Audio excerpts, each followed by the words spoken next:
नमस्कार दोस्तों। केंद्र सरकार यानी हमारी मोदी जी की सरकार यूनिफॉर्म सिविल कोड लाने जा रही है। यूनिफॉर्म सिविल कोड मतलब हिंदू, मुस्लिम, सिख, ईसाई सभी के लिए अब समान कानून होंगे। यानी जैसे समान क्रिमिनल कोड है उसी तरह से अब समान नागरिक संहिता होगी। यानी शादी, तलाक या फिर इनहेरिटेंस, सक्सेशन और एडाप्टेशन और फैमिली लॉज ये सभी धर्मों के लिए समान होंगे। इसलिए हम भारत के लोग सरकार से मांग करते हैं कि समान नागरिक कानून के तहत शादी के बारे में हमें ये चीज़ें चाहिए। समान नागरिक कानून के तहत भारतीय विवाह कानून बनाया जाए जो विवाह के अधिकार और कर्तव्य पूरी तरह से निर्धारित करे। ये कानून सभी भारतीयों पे समान लागू हो। शादी की उम्र लड़का और लड़की दोनों के लिए 18+ होनी चाहिए। लिंग के आधार पर भेदभाव नहीं होना चाहिए। लड़कियां 12 से 15 की उम्र में शारीरिक रूप से प्रजननक्षम बनती है और लड़के 13 से 16 की उम्र में प्रजननक्षम बनते हैं। मानसिक परिपक्वता के लिए 2 से 6 साल काफ़ी होते हैं। वैसे माँ बाप और समाज अच्छा हो तो कुछ लोग 18 साल में परिपक्व होते हैं और माँ बाप या समाज बुरा हो तो कुछ पूरी जिंदगी भी परिपक्व नहीं हो पाते। जरूरी नहीं कि सभी 18 से 18वें साल में शादी करें। 18 साल के बाद कभी भी शादी करें, पर शादी की कम से कम कानूनी उम्र दोनों के लिए एक समान हो। लिंग के आधार पर भेदभाव करने की जरूरत नहीं है। यदि माँ बाप जबरदस्ती किसी लड़के या लड़की की शादी करते हैं तो यह दंडनीय अपराध माना जाए। अपना जीवन साथी तय करने का अधिकार सिर्फ उस लड़का या लड़की का हो जो शादी करना चाहते हो। माँ बाप शादी के लिए मदद करे, ना कि जबरदस्ती। जब भी भारतीय धर्म जैसे हिंदू, जैन, बौद्ध, सिख मानने वाला लड़का या लड़की किसी विदेशी मूल के धर्म, ईसाई, पारसी, यहूदी को मानने वाले व्यक्ति के साथ शादी करना चाहे तो उन दोनों को यह प्रतिज्ञा पत्र देना अनिवार्य हो कि उन्होंने दोनों धर्मों के प्रमुख धार्मिक ग्रंथ पढ़े हैं और अच्छे से समझ लिए हैं, ताकि बाद में कोई विवाद या अनबन ना हो। Right to talk for marriage यानी किसी भी 18+ लड़के या लड़की को सभ्य तरीके पसंद की व्यक्ति को शादी के लिए पूछने का अधिकार होना चाहिए। ये पूछते समय जिस व्यक्ति को पूछ रहे हो उसे कोई असुविधा या नुकसान ना हो, इसका ख्याल रखना पूछने वाले की जिम्मेदारी होगी।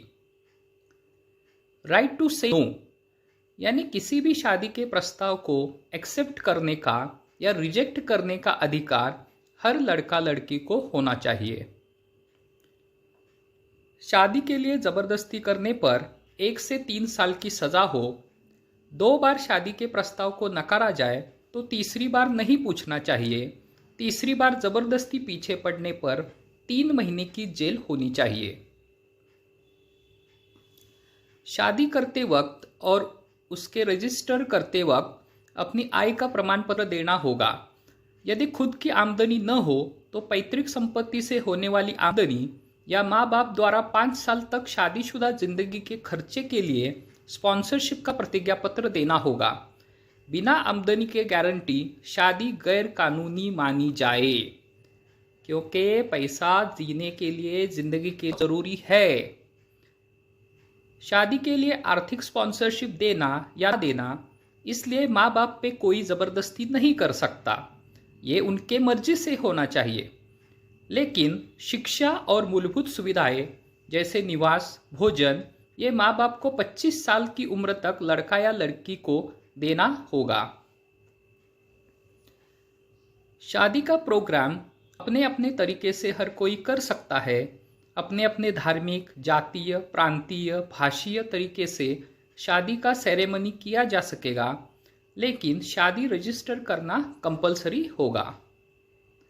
जो शादी रजिस्टर नहीं की जाएगी उसे गैरकानूनी माना जाए। शादी को रजिस्टर करते वक्त नीचे लिखे दस्तावेज जरूरी हो।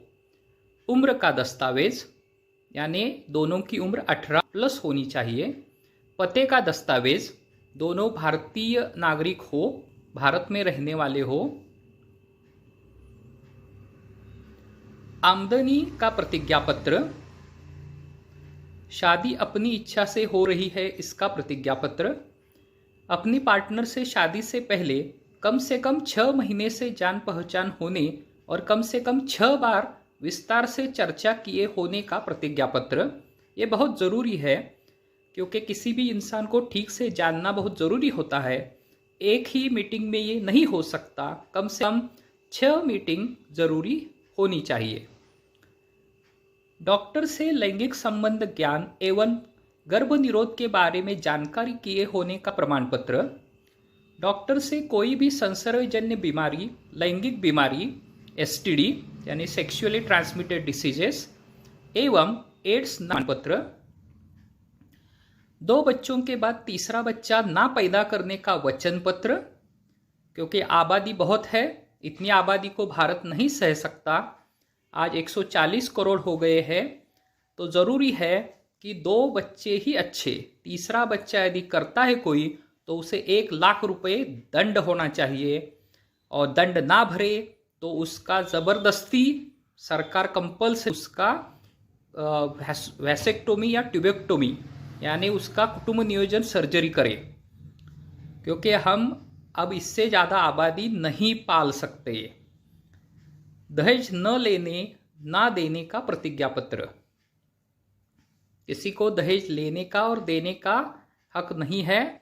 जो कुछ देना है लेना है वो आपसी रजामंदी से होना चाहिए। एक आदमी एक वक्त एक मंडप में एक ही औरत से और एक औरत एक वक्त एक मंडप में एक ही आदमी से शादी कर सकेगी, यानी कि 1:1 प्रोपोर्शन ही होना चाहिए। अपनी पहली शादी के पार्टनर की इजाज़त के बगैर या फिर उसे तलाक के बगैर दूसरी शादी नहीं हो सकती। ये बहुत ज़रूरी है। बहुत से लोग पहले पार्टनर को अंधेरे में रख के दूसरा पार्टनर बनाते हैं। इससे पहले पार्टनर की हेल्थ का भी इशू हो सकता है, बहुत से प्रॉब्लम्स हो सकते हैं। इसलिए कुछ शादी के बाद दोनों की रजामंदी से ही आगे कुछ फैसले लेने हैं तो ले सकते हैं, लेकिन अंधेरे में रख के नहीं होना चाहिए। तो ये मेरे कुछ सुझाव है। तो इसके बारे में कोई शंका हो तो ये मेरा ईमेल एड्रेस है socialworkforindians@gmail.com। इस पे आप संपर्क करें। यदि ये वीडियो पसंद आया हो तो कृपया इसे लाइक करें, शेयर करें, कमेंट करें और चैनल को सब्सक्राइब करें। धन्यवाद।